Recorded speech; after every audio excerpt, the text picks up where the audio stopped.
Hello divine soul, कैसे हैं आप सब। आई होप आप सब बहुत अच्छे होंगे और खुश होंगे। आइए देखते हैं आपके पार्टनर की करंट एनर्जी क्या है, क्या चल रहा है उनकी लाइफ में, क्या सोच रहे हैं आपके बारे में। एंजल्स प्लीज़ गाइड कीजिएगा, प्लीज़ गाइड कीजिएगा।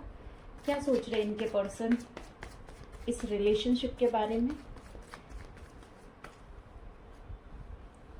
ओ माय गॉड, आपके पर्सन का तो यहाँ पे हार्ट ब्रेक दिखाई दे रहा है। बहुत ज़्यादा दुख, दर्द, तकलीफ़ें हो रही हैं। हो सकता है थर्ड पार्टी ने इन्हें चीट किया है, थर्ड पार्टी ने चीट भी किया है। और देखिए यहाँ पे जो एनर्जी आ रही है वो 9 ऑफ सोर्ड की आ रही है। आपके पर्सन बहुत ज़्यादा तकलीफ़ में है, बहुत ज़्यादा बर्डन में है। थर्ड पार्टी सिचुएशन ने इनको बहुत ज़्यादा कंट्रोल किया हुआ है। बॉटम से ये कार्ड आए हैं कि थर्ड पार्टी सिचुएशन ने इनके ऊपर जिम्मेदारी जानबूझ के डाली है, जिस वजह से ये पर्सन परेशान है, हार्ट ब्रेक हुए हैं। यहाँ पे मैं कार्डों को पहले क्लैरिफाई करूँगी ये कार्ड आए क्यों हैं, क्योंकि ना मुझे थोड़ा सा एनर्जी ऐसी ही दिखाई दे रही है। हार्ट ब्रेक का कार्ड क्यों आया है, एंजल्स प्लीज़ गाइड करें। हार्ट ब्रेक का कार्ड क्यों आया है। ओके, हर्मिट एंड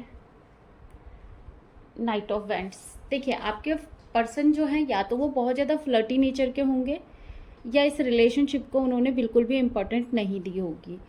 अब क्या हो रहा है इनके साथ, इनका ट्रांसफॉर्मेशन करवा रहे डिवाइन। इसी वजह से ये पर्सन पेनफुल सिचुएशन में गए हैं। इस समय इनका बहुत ज़्यादा ऑन ऑफ सिचुएशन रहा होगा। ये रिश्ते को नहीं समझ रहे होंगे, इन्होंने आपको छोड़ दिया होगा आपकी सिचुएशन में। ये इस रिश्ते में एक ऐसा टाइम पास कर रहे होंगे ना जो आपको बर्दाश्त नहीं हो रहा होगा। आपको ऐसा लग रहा होगा या तो मुझे चुनो और या तो फिर थर्ड पार्टी को चुनो। तो इन्होंने थर्ड पार्टी को चुन लिया होगा, अपनी फैमिली को चुना हो या सोसाइटी को चुना हो या किसी से मैरिज कर लियो। लेकिन उस दलदल में अब ये पर्सन फंस चुका है, क्योंकि अब वो जो था ना इनके अंदर ईगो, मैनिपुलेशन, वो सब बैंड बजा दिया थर्ड पार्टी ने। तो ये एनर्जी यहाँ पे निकल कर आ रही है। 9 ऑफ सोर्ड की एनर्जी क्यों आई है, एंजल्स प्लीज गाइड करें। 9 ऑफ सोर्ड की एनर्जी क्यों आई है। देखिए मैंने पहले ही बोला कि थर्ड पार्टी सिचुएशन ने कहीं ना कहीं इनको बहुत ज़्यादा ऐसी सिचुएशन में डाल दिया है जहाँ पे लड़ाई झगड़े हैं, कॉन्फ्लिक्ट है। ये अपने आप को नहीं समझ पा रहे, थर्ड पार्टी इनको समझाना चाह रही है। आपके पर्सन कभी भी कंट्रोलिंग एनर्जी में नहीं रहते होंगे, ये हमेशा कमिटमेंट से भागते होंगे, हमेशा जिम्मेदारियों से भागते होंगे।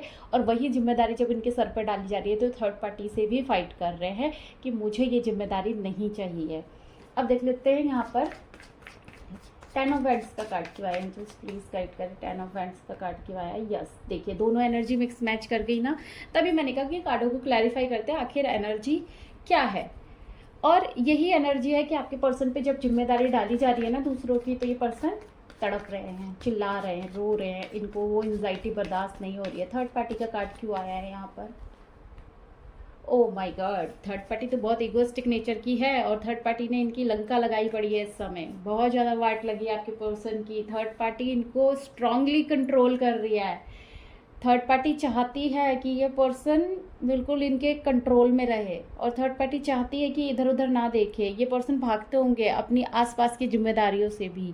इनका नेचर ही फ्लर्टी रहा होगा और थर्ड पार्टी को अच्छे से पता है कि इनको कंट्रोल कैसे करना है, तभी ये सिचुएशन यहाँ पर निकल कर आ रही है। अब देख लेते हैं और क्या कह रही है थर्ड पार्टी। होप, आपने यहाँ पे होप रखी है रिलेशनशिप में कि सब कुछ बदलेगा, सब कुछ बदलेगा और ये पर्सन वापस आएंगे। आपकी होप जो है ना वो बहुत ज़्यादा है इस रिलेशनशिप से। हो सकता है आप बहुत टाइम से इस पर्सन का इंतज़ार कर रहे हैं और ये पर्सन बिल्कुल हैंडमैन की तरह कहीं स्टक हो गए हैं। इनकी सिचुएशन इतनी स्टक हो गई है कि उन सिचुएशन से ये बाहर नहीं आ पा रहे हैं। हर्मिट का कार्ड आया है। देखिए आपके पर्सन को रास्ते तो ढूंढने हैं लेकिन वो रास्ते मिल नहीं पा रहे हैं। क्यों? क्योंकि अदर ऑप्शन है लाइफ में, बहुत ज़्यादा अदर ऑप्शन है। और यहाँ से देखिए जो कार्ड आया है वो हाई प्रिस्टेस का आया है। इस पर्सन ने जो किया है ना उसका बहुत पछतावा है। और अभी जो करंट एनर्जी है, जो इनका ईगो था ना, वही सामने वाला जब इनको ईगो दिखा रहा है ना तो इनको तकलीफ हो रही है, इनको दर्द हो रहा है। इनको ऐसा लग रहा है कि मैंने भी किसी की उम्मीदें तोड़ी है, मैंने भी किसी की लाइफ में इतना सब कुछ फैलाया है। इनको ना गिल्ट भी हो रहा है, कहीं ना कहीं अंदर से वो चीज़ें फील हो रही हैं कि यार मैंने ऐसे क्यों किया। जब अदर ऑप्शन इनकी लाइफ में इनको परेशान कर रहे हैं ना, तब इनको ऐसा लग रहा है कि इन्होंने आपको बहुत परेशान किया है। अब देख लेते हैं यहाँ से होप का कार्ड क्यों आया है। मुझे ये होप की एनर्जी पता नहीं क्यों आपकी लग रही है, देख लेते हैं। देखिए मैंने कहा नहीं आपकी एनर्जी, आप इस पर्सन से जस्टिस चाहते हैं, आप चाहते हैं कि इस रिलेशनशिप में जस्टिस हो, ये पर्सन वापस आए। लेकिन यहाँ पे देख लेते हैं हैंगमैन का कार्ड क्यों आया है। देखिए आपने जो उम्मीद लगा के रखी है ना वो अच्छी बात है, लेकिन ऐसे पर्सन से उम्मीद लगाओ जो आपकी उम्मीदों को फुलफिल कर सके, क्योंकि ये पर्सन कंफ्यूज्ड है, इसके आंखों पे किसी और ने पट्टी बांधी है, ये अपनी डायरेक्शन को चूज नहीं कर पा रहे कि इसे किस तरफ जाना है, अपना रिलेशन बचाना है या खुद बचना है, क्योंकि ईगोस्टिक पर्सन ऐसे ही होते हैं। और ये कार्ड ना आते जा रहे हैं कि आपके पर्सन बहुत ईगोस्टिक है।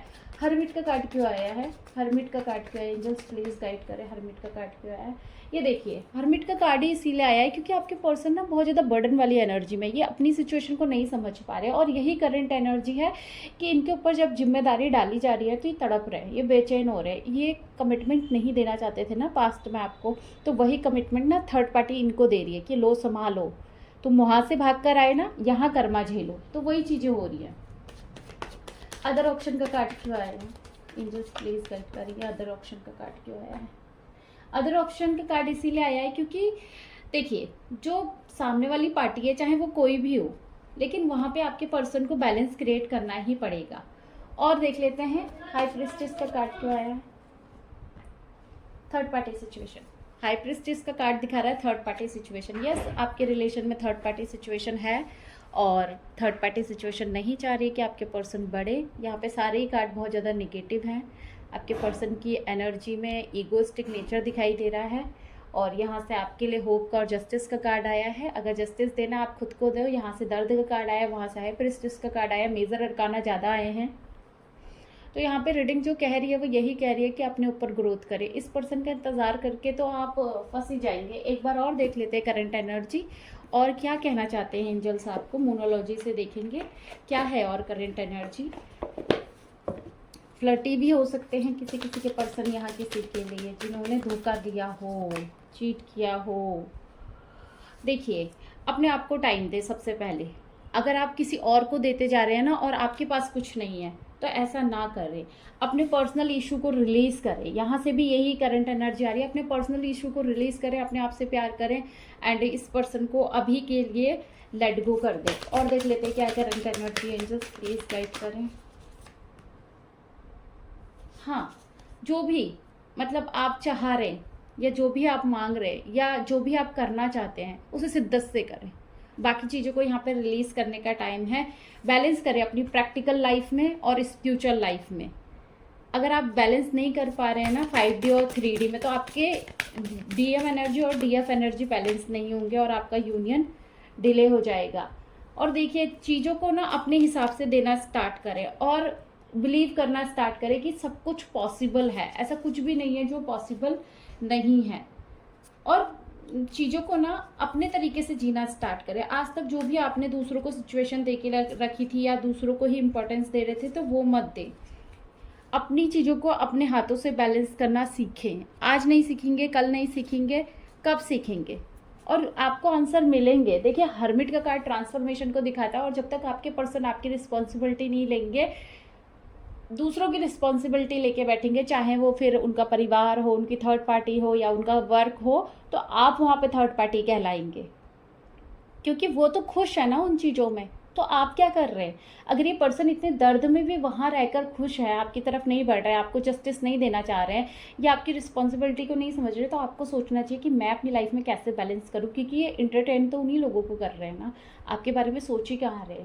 देखो उस डेक से भी वही एनर्जी आई है, क्लैरिफाई किया वही एनर्जी आई है, फ्लर्टी नेचर आया है, झगड़े आए हैं, लड़ाई आई है, ईगोस्टिक नेचर आया है। तो कब इनका ट्रांसफॉर्मेशन होगा? या तो फिर आप ही पास्ट की एनर्जी में इतना ज़्यादा स्टक है कि आप बदलना ही नहीं चाह रहे, आप इसी पर्सन को कर्ज कर रहे हैं, अपनी वाइब्रेशन को चेंज नहीं कर रहे, तभी उनके अंदर भी चेंज नहीं आ रहा है। और अगर आप ऐसे ही करते रहे तो ये रिश्ता यहीं पर ही ऐसे ही स्टक रहेगा सालों साल। तो go with the flow, surrender, अपनी सिचुएशन को बेटर बनाएं, डे बाय डे अपने ऊपर काम करें। हीलिंग वर्क करती है लेकिन टाइम लगता है। सिचुएशन को चेंज करें, अपने अंदर की क्लींजिंग करना स्टार्ट करें, चक्रा हीलिंग करें, शैडो वर्क करें, मिरर वर्क करें, अपने आप को एक वुंडेड डिवाइन फेमिनाइन से एक अवेकन डिवाइन फेमिनाइन में कन्वर्ट करें। अगर आप मस्कुलाइन हैं तो अपनी सारी वुंडेड एनर्जी को छोड़ के एक डिवाइन मस्कुलाइन में कन्वर्ट करें अपने आप को। फालतू में लोगों के बारे में सोच के ओवर थिंकिंग करके उनको समझा के आपको क्या ही मिल रहा है? कुछ भी नहीं। और ये पर्सन पछतावे में है, माना ये पछतावे में है, लेकिन फिर भी जस्टिस नहीं देना चाह रही क्योंकि ये कन्फ्यूज़न में है। इनके सामने 2 सिचुएशन रख दी गई है और इनकी रिस्पॉन्सिबिलिटी रख दी गई है, तो ये चुन थर्ड पार्टी को ही रहे, फिर भी आपके लिए एक्शन नहीं है। यहाँ से देख रहे हैं निगेटिविटी है रिलेशन में, यहाँ से सिर्फ दर्द है। तो क्या होगा फिर, कैसे होगा, बताइए आप मुझे। आंसर आपको मिलेंगे, जिस चीज़ की भी आपको ज़रूरत है आने वाले टाइम में वो चीज़ें आपके लिए फुलफिल होंगी, लेकिन पहले अपनी वाइब्रेशन को चेंज करें। जब भी मैं रीडिंग करती हूँ इतने दर्द के कार्ड क्यों आते हैं, क्योंकि ये पास्ट की एनर्जी है आपकी, आप इस एनर्जी से बाहर ही नहीं आए हैं। बहुत लोग स्टक हैं उसी पर्सन में, आपने माफ़ी नहीं किया है। फॉरगिव करना सीखे सबसे पहले। आपके पर्सन ना हैंग्ड मैन की जैसे वहीं पे स्टक रहना चाहते हैं, और जब तक इंसान अपनी फ्री विल की यूज़ करता है ना तो वो आगे नहीं बढ़ पाता, उसी फ्री विल में रहना पसंद करता है।